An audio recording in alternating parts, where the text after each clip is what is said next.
channel. The woman who stayed behind when everyone fled, who saved 27 wounded men and even carried an enemy soldier to safety, was being called the Angel of Ridgepoint. But Sarah never saw herself that way. The metal they pinned on her chest felt heavy, almost cruel.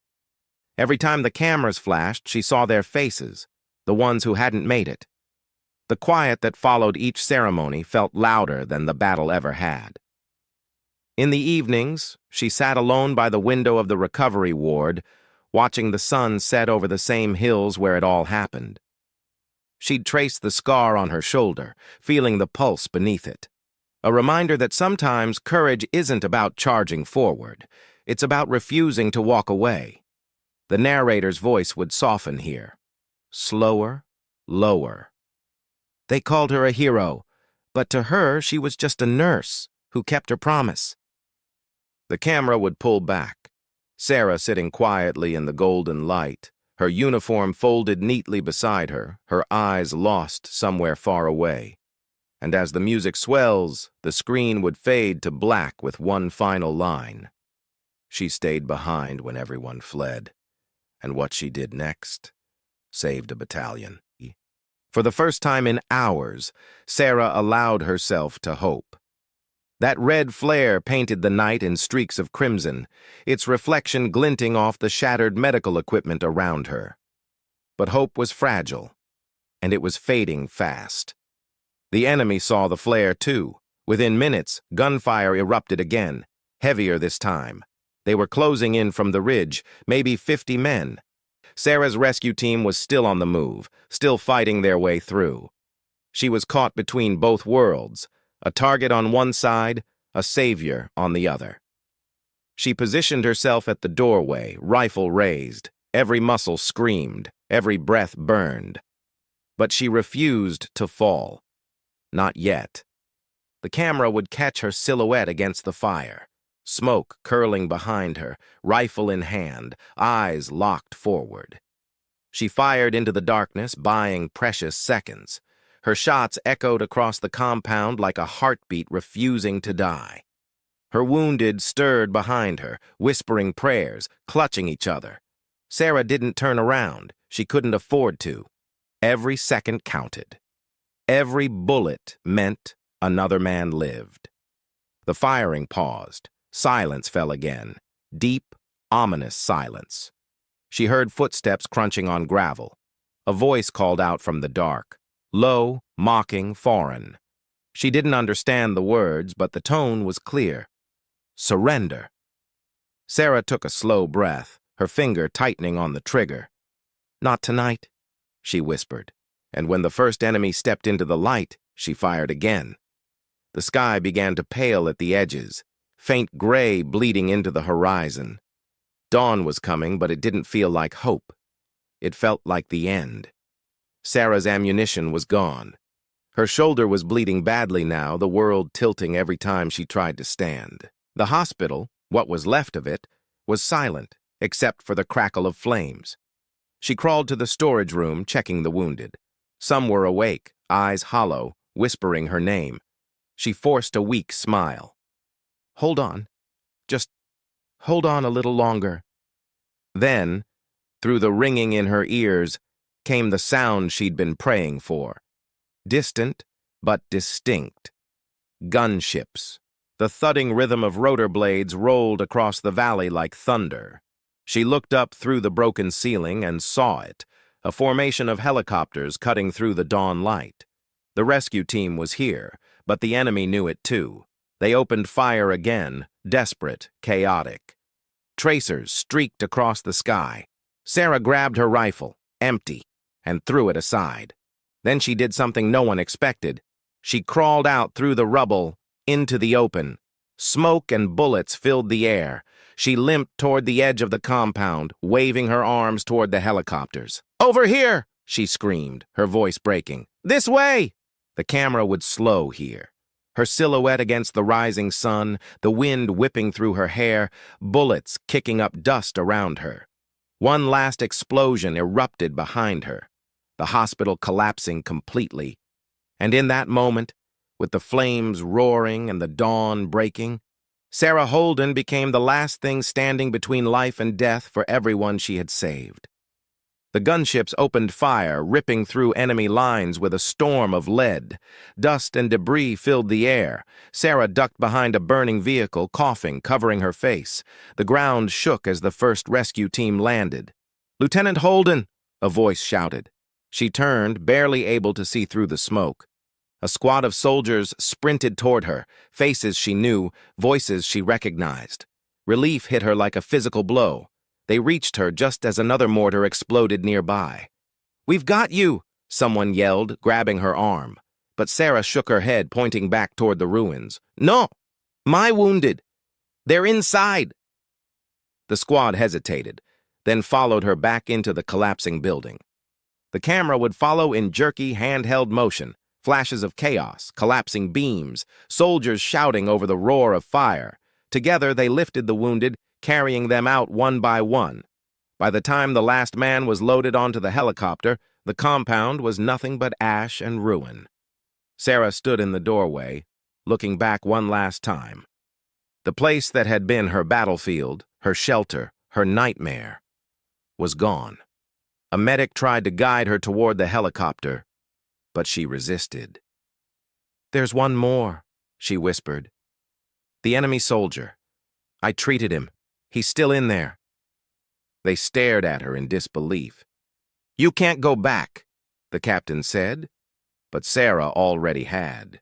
Through the smoke and fire she found him, the wounded man she'd bandaged hours before, still alive, barely.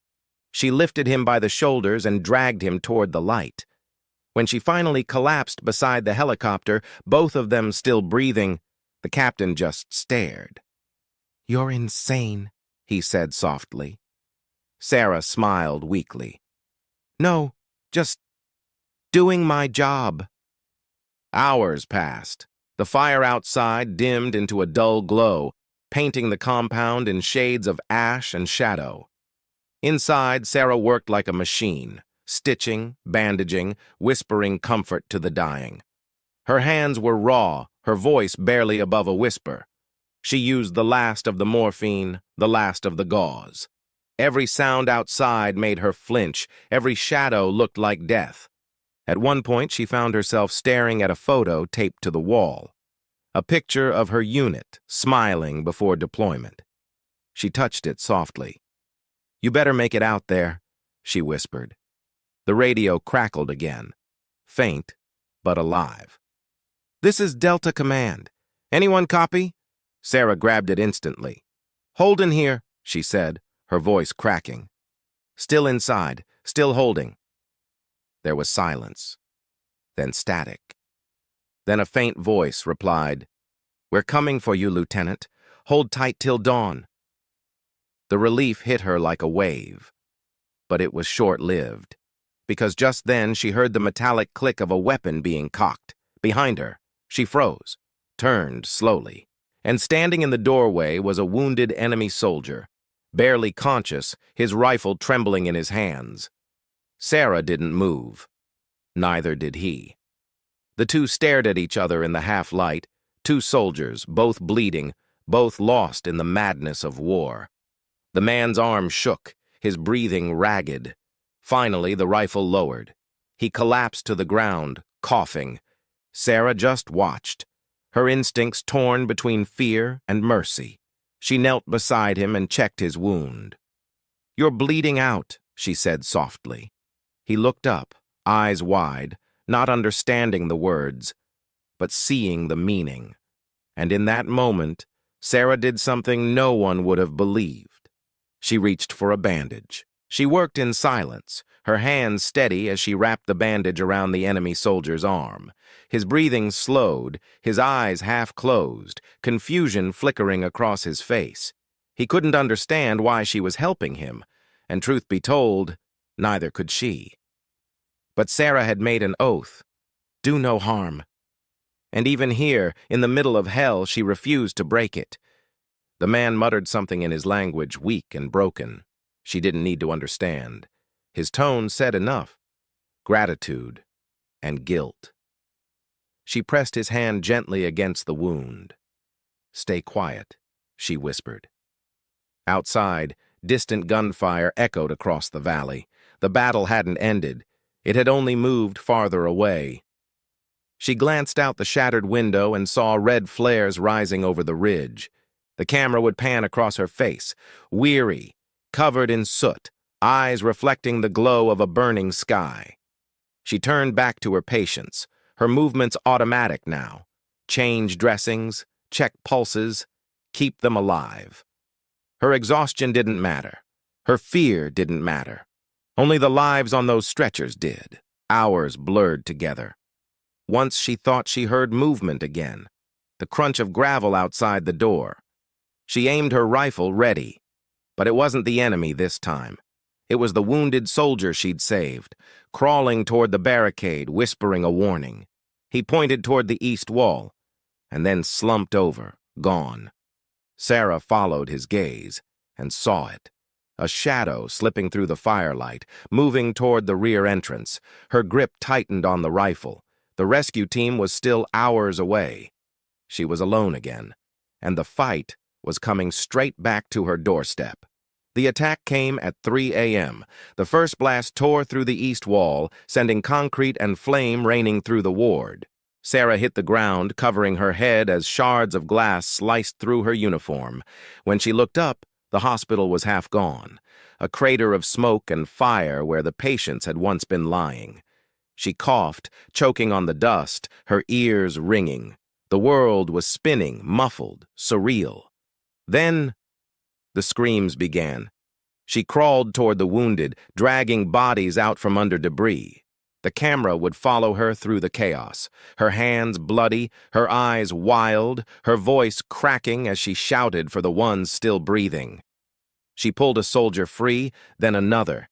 The roof groaned above her, threatening to collapse. And through it all, she never stopped moving. When the enemy broke through the rear, she turned her rifle on them. The firefight was brutal. Flashes of light, deafening bursts of sound in the darkness. She moved between cover, firing short, controlled bursts. One dropped, then another, but she was outnumbered. A round grazed her shoulder, spinning her to the ground. She screamed, clutching the wound, but forced herself up. The world was a blur of fire and smoke, her vision dimming. She reached the wounded again, dragging them toward the storage room, the last intact shelter in the building. When she shut the heavy steel door behind them, she finally let herself fall to her knees. The silence after the chaos was unbearable. Her hands trembled as she pressed a bandage against her own shoulder. And then, faintly through the radio, she heard a voice. "Holden, this is Captain Briggs. We're 2 clicks out. Flare your position." She looked at the broken window, the endless night outside. Then at her flare gun, the last one. She loaded it, stood up with shaking legs, and whispered, "Come find me." The flare streaked into the sky, a single red light cutting through the blackness. And on the horizon, something moved. The first explosion came without warning. A deep, rolling thunder that split the air apart. The earth shook beneath her boots, and the walls of the field hospital trembled as glass shattered across the floor. For a moment, everything went silent. No voices, no movement. Just the soft, trembling hiss of smoke crawling through the corridors. Then the shouting began. Medics scrambled to grab what they could. Soldiers yelled for evacuation. The radio screamed orders, but she didn't move. She stood there in her blood-stained uniform, eyes locked on the wounded still lying on the stretchers. Her name was Lieutenant Sarah Holden, and she was the last combat nurse left inside the perimeter. Outside, the line had already broken. The battalion had been ambushed, the enemy closing in faster than command could react. Everyone was told to pull back to the ridge. But there was one problem. 27 wounded men couldn't move. Sarah knew it, so when the trucks rolled out, she stayed, alone. The smoke thickened. The siren's wail faded into the distance. And in that eerie quiet, with the echo of boots fading down the hall, Sarah took a deep breath. She tightened the strap on her vest and whispered to herself, "You're not dying here, and neither are they." Like, subscribe, and click the bell icon for more stories. The camera would follow her down the dim corridor, where the flickering lights painted her face in streaks of determination and fear. Every step echoed like a heartbeat. The enemy was moving in, and Sarah Holden, the nurse who refused to run, was about to make a decision no one would ever forget. The radio on the table hissed with static, a broken voice calling out over the channel. "Alpha, report status. Anyone still inside?" Sarah picked it up with trembling fingers. "This is Lieutenant Holden. I'm still in the field hospital. I've got wounded, multiple, non-ambulatory. Evac not possible." There was a long pause before the voice came again, low and urgent. "Lieutenant, the compound's lost. You need to move now." She looked at the men around her. Broken, burned, barely breathing. One of them reached out, grabbing her wrist weakly. "Don't leave us!" That was all it took. Sarah set the radio down. "Copy that," she said quietly, her voice steady. "But I'm not leaving." The outside world was chaos.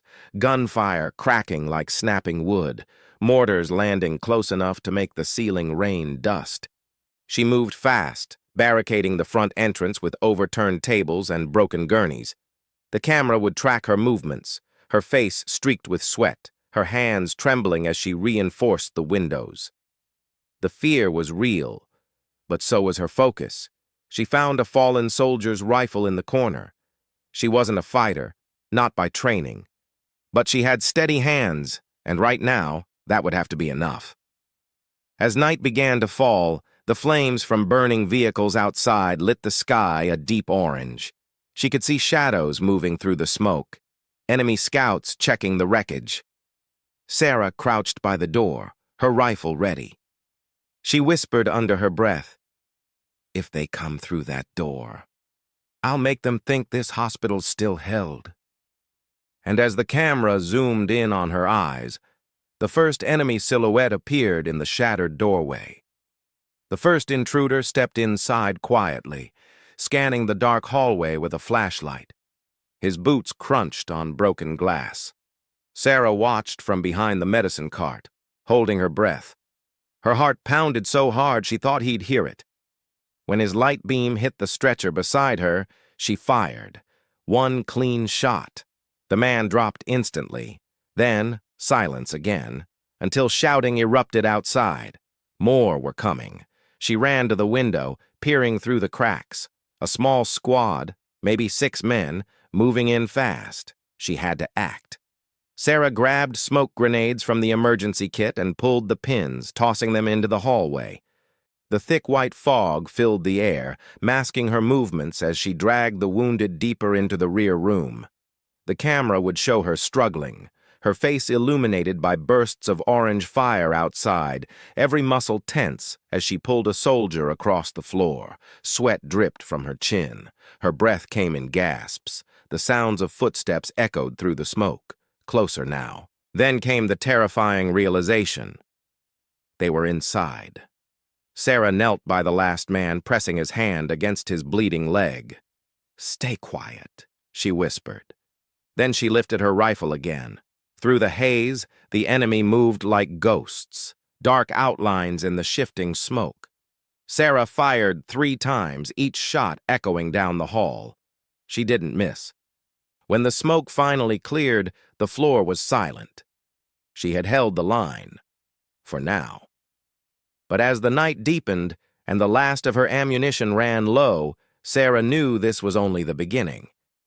Because what she didn't know was that the battalion she had stayed behind for was already planning